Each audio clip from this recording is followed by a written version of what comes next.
Salut. Le Canadien a 3 lacunes qui durent 20 minutes chacune. C'est une joke.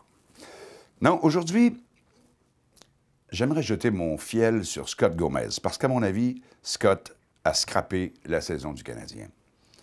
Le plus gros problème, à mon avis, se divise en 2 responsables, Jacques Martin et Scott Gomez.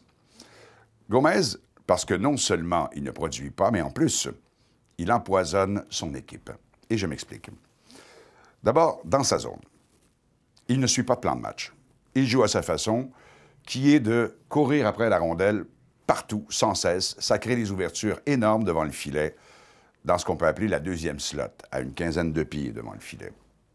Il se fait prendre souvent, plus souvent que les autres, et c'est ce qui explique son mauvais rendement au chapitre des plus et des moins. D'ailleurs, ça m'amène à un détail technique important.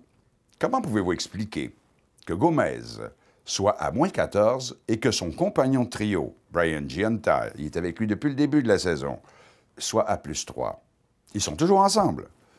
La réponse est justement un autre facteur d'empoisonnement. Gomez étire toutes ses présences sur la glace, de 10 à 15 secondes. Des secondes qui sont extrêmement importantes, pour 2 raisons. La première, c'est qu'il se fait souvent prendre à bout de souffle. Gionta est déjà revenu au banc, mais Gomez, lui, est encore sur la glace. L'autre facteur qui crée du mécontentement dans ses présences trop longues, c'est que Gomez, à chaque fois, vole du temps de glace au centre suivant, qui, dans la plupart des cas, est Plekanec. Donc, il enlève du temps de glace au meilleur compteur de l'équipe. À chaque fois que Gomez étire ses présences, il déstabilise le trio suivant.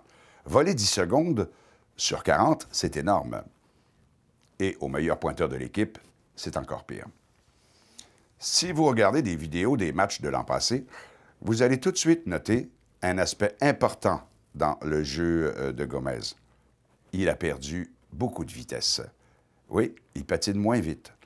Or, quand il transporte la rondelle, notamment en zone neutre, il les rejoint plus facilement. Et vous noterez qu'il doit souvent se débarrasser de la rondelle à cause de ça, lancer dans le fond du territoire ou sinon tirer au filet, mais à 60-70 pieds. Déjà, même quand il était plus rapide, le jeu de Gomez était très prévisible pour la défensive adverse. On le sait, il aime prendre la rondelle dans sa zone et la transporter jusqu'au territoire adverse. Il utilise rarement ses ailiers dans cette phase de jeu. Maintenant, en étant plus lent, c'est devenu relativement facile de lui faire avorter son jeu le long des rampes. Il n'y a plus de surprise dans ses entrées de zone. Et ça, c'est à répétition. Vous aurez noté aussi que, depuis le début de la saison, Jacques Martin s'est entêté à utiliser Gomez comme un joueur de premier plan, comme un joueur de premier trio. Vous savez, une équipe de hockey, c'est humain. Et ça crée des injustices. Quand Gomez est envoyé pour entamer le jeu de puissance, et c'est presque toujours le cas, il étire sa présence et Plekanec, sur le trio suivant, ne ramasse que les miettes. Croyez-vous que Plekanec est content de cette situation?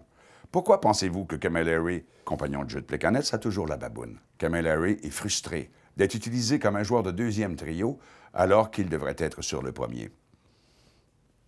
Savez-vous où il se situe, Gomez?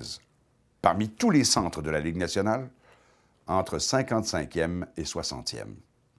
Vous vous souvenez d'Éric Bélanger, qui cherchait une équipe au début de la saison et qui s'est finalement trouvé une niche à Phoenix. Aujourd'hui, il est en avant de Gomez. Saku Koivu, à 36 ans, est en avant de Gomez. Ce n'est pas les 8 millions par année de Gomez qui dérangent. Non, c'est Gomez lui-même. Son attitude, notamment.